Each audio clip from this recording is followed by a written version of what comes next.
I'm going to share something that my daughter had given me many years ago. And it's a little poem by Susie Toronto, who is an amazing poet. And I've also written a poem for all of you mothers, and I wrote it several years ago, but it holds true today. So yes, we're going to bring the pulpit back, and energetically, we're going to just acknowledge that we're here today. We heard the call. We answered the call. Thank you, Fleet. Thank you so much, dear. He's amazing, but I just wanted to share this with you because I think it was just so darling. And also, there is an Our Mother's prayer that I will also share with you today. But this Susie Toronto, she's an amazing writer and author. And this is called My Mother, My Mirror. Okay, so it's getting scary. I look in the mirror and once in a while, right there in front of me, I see you staring back. I always knew you were a little eccentric, a true spirit in your own right. But I always thought I got Dad's genes. Now I look at myself and realize that the nut doesn't fall far from the tree. There's no denying it. It's in my face. It's in my laugh. It's in everything I do. But you know what? I wouldn't have it any other way.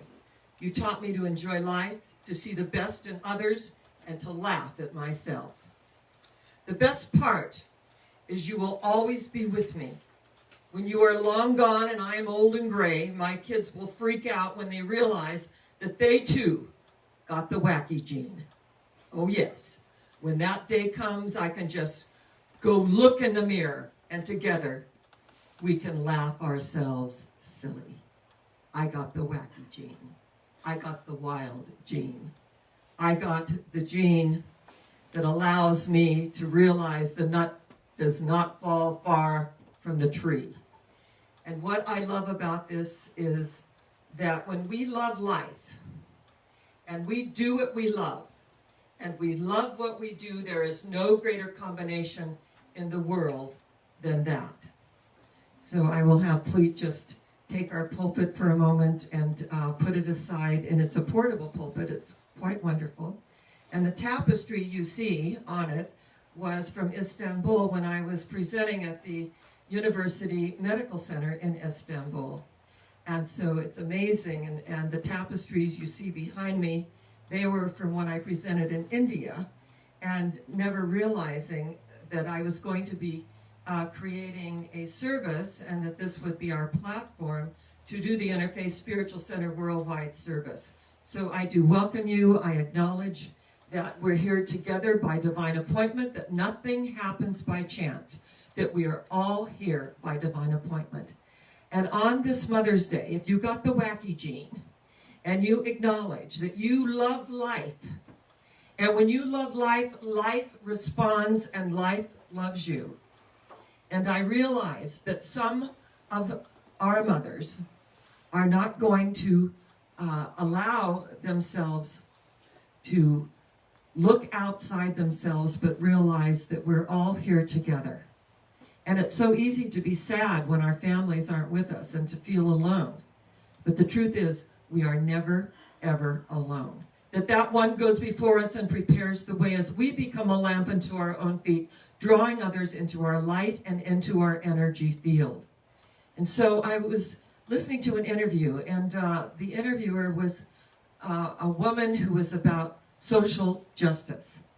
And she goes all over the world. And there's so much going on. And she said she was in Iraq, and that there was a gentleman who was a house painter who assisted with an underground railroad for all women that wanted an education. Now we know that Malala, the youngest young woman, 17 years old, won the Nobel Peace Prize at 17 years old.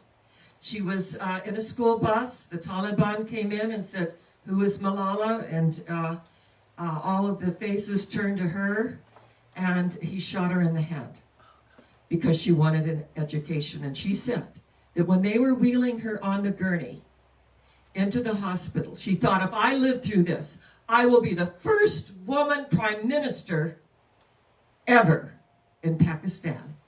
And she made this declaration. She goes all over the world, lecturing on world peace, lecturing on social justice, lecturing on women's rights, human rights, and the right to have an education. And when we acknowledge that right to have an education. So I want to acknowledge all mothers. And it's not that we even have to have children biologically. Everything that we mother, our plants, our beautiful pets, the energy of our friends, the light in the eyes that allows us to know that we are deeply and irrevocably connected. And it's through this connection that we grow and we unfold in miraculous ways. And so this man, who was a house painter in Iraq, assisting with the Underground Railroad, and also for those that were in the LGBTQ community, that they were also on the assassins list, and he created this.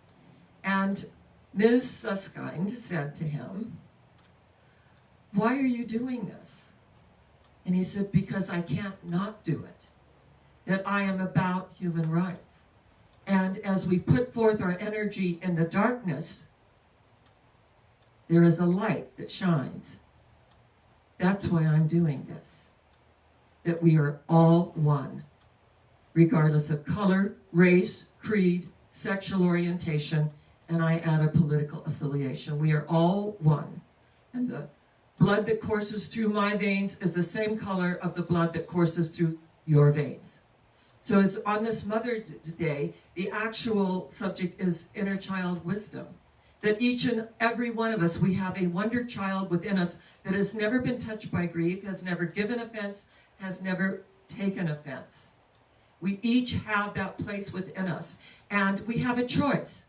And we can allow life to embitter us and say, look at all of this that's occurred after all I've done for them, or we can become empowered. And when we become empowered, we move the energy to the next level. And I've always said, whenever I have felt the rug pulled out from under me, I have always landed on higher ground. And we have all felt the rug pulled out from under us one time or another. So are we going to be embittered and we're going to look at all the things that went wrong and all those that didn't stand with us? Or are we going to say, this is what I called in so that I could move to the next level? Inner child wisdom, the wonder child. And I have a photograph of myself at 4 years old, and what a little twinkling in the eyes. This little girl knew she could do everything, and her mother told her that she could do anything. She didn't believe it for herself, but she did believe it for her daughter. And I am forever grateful for that, because you know I was raised in domestic violence. And my father used to take off at Christmas time. And so my mother, instead of feeling sorry for herself, she looked around the yard.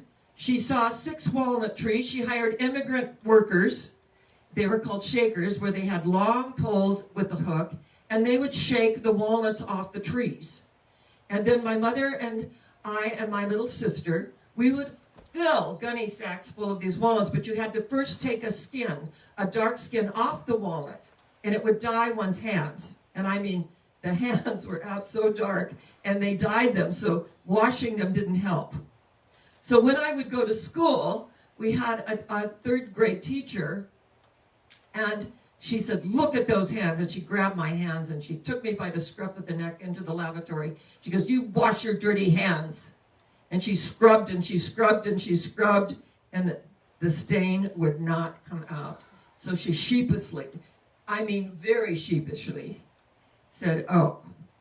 She didn't apologize. In fact, we used to call her the wicked old witch, because she had that kind of steel gray hair with the very, very pointy nose and the actual wart on the nose. We call her the wicked old witch. And she, she fulfilled the prophecy completely. And so I went back into class feeling very humiliated. But out of that humiliation, when Louise Hay asked me to write a story for an anthology she was calling Gratitude, the thing we were most grateful for, I thought of my mother, her resourcefulness, us filling the gunny sacks full of walnuts. My dear mother, and she had me on her 19th birthday, so she was a young mother, and looked around, surveyed the land, and said, this is what I've got to work with, and this is what we'll do. She would usually make $500 selling these gunny sacks of walnuts before Christmas, and make $500, and she spent every last cent of it on Christmas for my sister and I. So I had so much, and at the time, you know, I had no appreciation until later in life when I could say, wow, what an amazing woman. That she looked around, instead of feeling sorry for herself that her husband ran off, she's got these 2 children to take care of. She looked around and said, this is what I have to work with. And so I am forever grateful to my mother for that experience. Because when you come from your authentic self, there are no errors. There's maybe stained hands, and kids are making fun of you, and teachers are taking you by the scruff of the neck into the lavatory to wash it off. But inside, there is a strength that is growing. And out of our weakness, we find our perfect strength. Out of our weakness, we find our perfect strength. And so on this Mother's Day, as I honor my own mother, and she had one goal in life, and that was to get her kids raised. And we know the 2 saddest things in life are having a goal and not reaching it, and having a goal and reaching it. Because then we need to go to the next level. And she just didn't have it within her to do that. So I revere her for my childhood days. And I acknowledge the ground of being and the foundation that was set for me. And it was amazing because we had a store. We'd walk through the walnut groves, and it was called the Little Store. And there was a gentleman who owned the little store, and he had numbers tattooed on the inside of his wrist, and on the other arm, it was on the outer arm. I was 5 years old, and I said, oh, is that from when you were in the concentration camp? He said, how does a little child like you know about a concentration camp? And I said, I think I was there. I was 5 years old. I knew exactly what those tattooed numbers on his wrist were. And then years later, I listened to an amazing interview by Herman Rosenblatt, who lived in Poland. My dearest friend, the Reverend Dr. Basia Dernas, who passed away 2 years ago, was from Poland. And so I have a special affinity for the Poles and the energy and the light. And he said they were in Poland, and that the Nazis came in and they put them all in a ghetto. And they were living beautiful lives, and they had a happy family life. And they put them all in a ghetto. And after 3 years, he said his father, he contacted typhus in this ghetto. And he said he called him in, and he said, son, I feel moved to tell you, never hold anything against anyone. Forgive them, tolerate them, but never hold anything against anyone. And he said the next day his father died. And soon, 3 months later, they were all herded like cattle into the concentration camp. And he said his mother went one way, and he wanted to go with his mother, and he grabbed his mother at 12 years old and said, I want to be with you, mother, I want to be with you. And his mother said, I don't want you. You have to go with your brothers. I don't want you. You have to go with your brothers. He said he was devastated. Devastated. She didn't want him. Go with your brothers. She didn't love me. Go with your brothers. He said, I went with my brothers, and then discovered that my mother was gassed and died. This is why she pushed me away. It was out of her motherly love that she pushed me away, that she loved me so much that she pushed me away, even though I was devastated at the time. And he said that they were given one slice of bread and water in the camp, and they were starving. And he said the only thing that they could do was like sleep and dream. And he said he laid down on his little cot, and he said he had a dream, and his mother came to him, and I call these visitations. His mother came to him, And she said, son, I am watching over you. I love you. I am sending someone to you. And at that moment, she disappeared and an angel appeared and touched him. And he said, when the angel touched him, he awakened in a cold sweat. And then he went for a walk in the camp. And he saw this darling girl. And she waved at him. And so through the fence, he said, do you have any food? He said, we were starving. And she reached in her little coat. He said it was a really warm coat. I had like a paper suit on, and I had rags for shoes on my feet. And she threw an apple over the fence. She risked her life. And he said, I grabbed the apple and I ran. And she called out, I'll see you tomorrow, I'll see you tomorrow. He said at that moment, he said he knew that she was the angel that his mother, his beloved mother, had sent. And he said she was there every single day, whether it was bread or apples or some kind of fruit. Not every other day, not every couple of days. She was there every single day. She was the angel that his mother had sent to him in this concentration camp. And then one day, he was going to be shipped out. And he said to the young girl, I can't see you anymore. They're shipping me to somewhere else. I'm going to go to a different camp. And he said a tear fell from her eye. And a tear fell from his eye because she knew that once they were shipped out, that she would never see him again, that they were usually killed. And he said that he went to another camp, and 9 months later, the Allies came. And on the day that he was to be gassed and go into that gas chamber, the Allies came, he was liberated, he was free.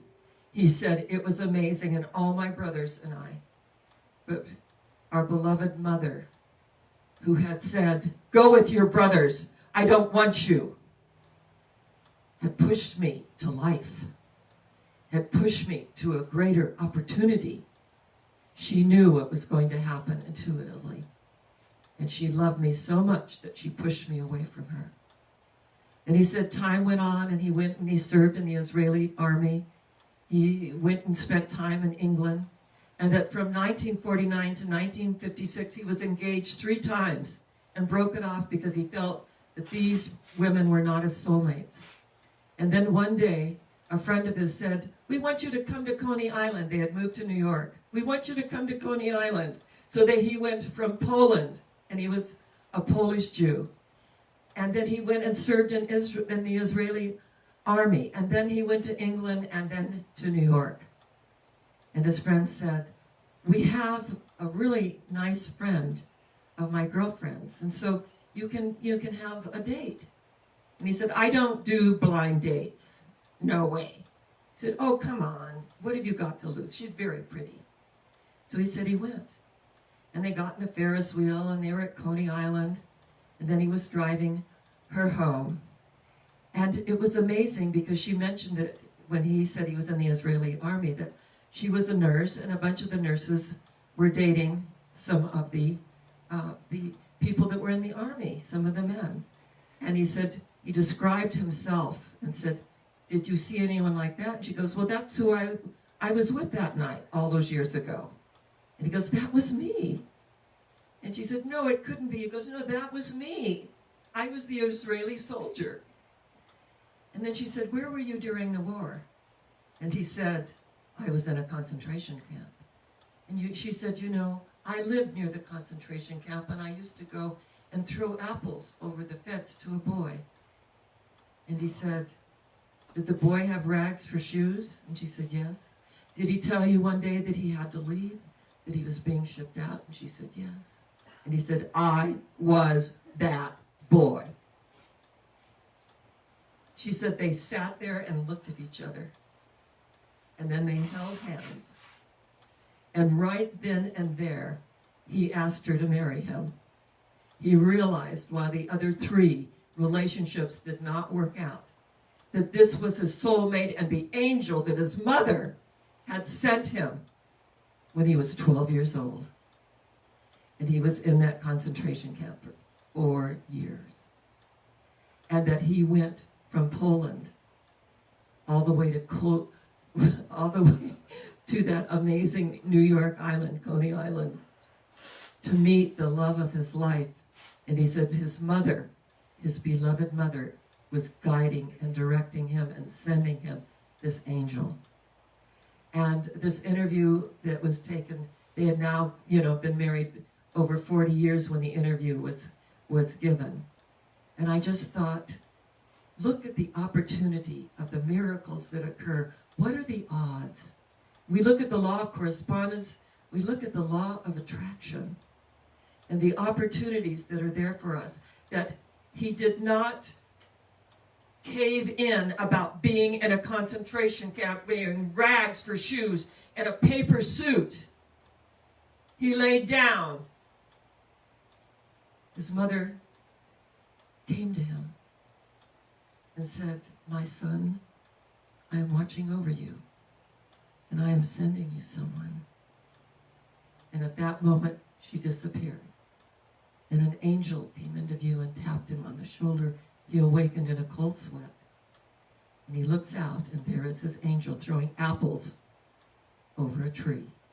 Inner child wisdom, where they meet right where they are with a fence between them. But that fence is merely an opportunity to see through it to the other side. This is why I love our way of life, is that no matter what happens to us, our hands we can be a little girl with stained hands and have a mean teacher march us into the lavatory and scrub our hands, and they're still as dark as they ever were. We can have all these experiences that we could feel so badly about, and we could look outside ourselves and say, life isn't fair, and you know what? It isn't. Life's not fair.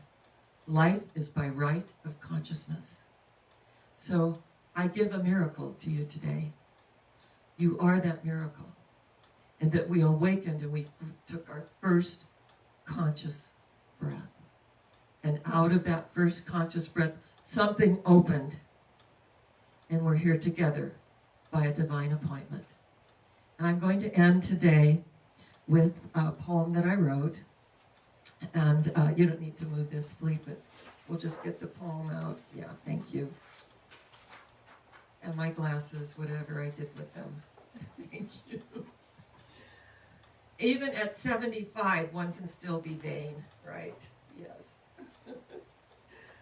A mother's love.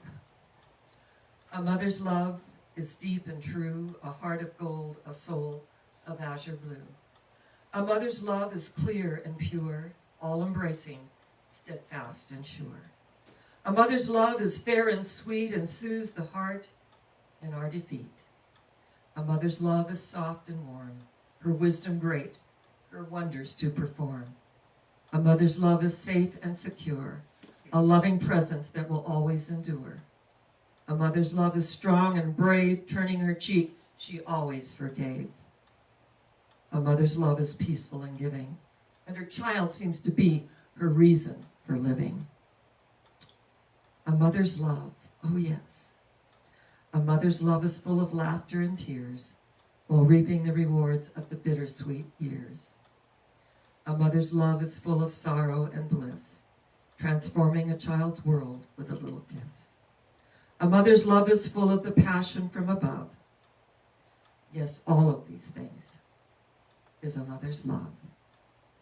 And for those of you who did not have a positive experience with your mother, look at yourself and how beautiful you are, what you endured, and out of that you transformed so that you could give to the world your light, your energy, and your love. And we send compassion to all those that fell short of who they were. The Bible states all have sinned and fallen short of the glory of God. What that means for you and I, all have made mistakes and fallen short of their true self-image. So we learn to send compassion. We learn to send love. And we learn to send peace. So what I know is that we're all going somewhere. Do you know where that is? Higher yet. Where? Higher yet. Where? Higher yet. Because we are in a high place. and we will not come down. None of these outer things move us. We are in a high place, and we will not come down. And I say to you, namaste. The God in me salutes the God in you, and the God in you salutes the God in me. And if I am in that place in me, and you are in that place in you, there is only one of us. Namaste. And I say shalom, the peace that passes all understanding. And God bless us, everyone. Thank you so much. And now Fleet has something so wonderful planned for us. We're just so blessed.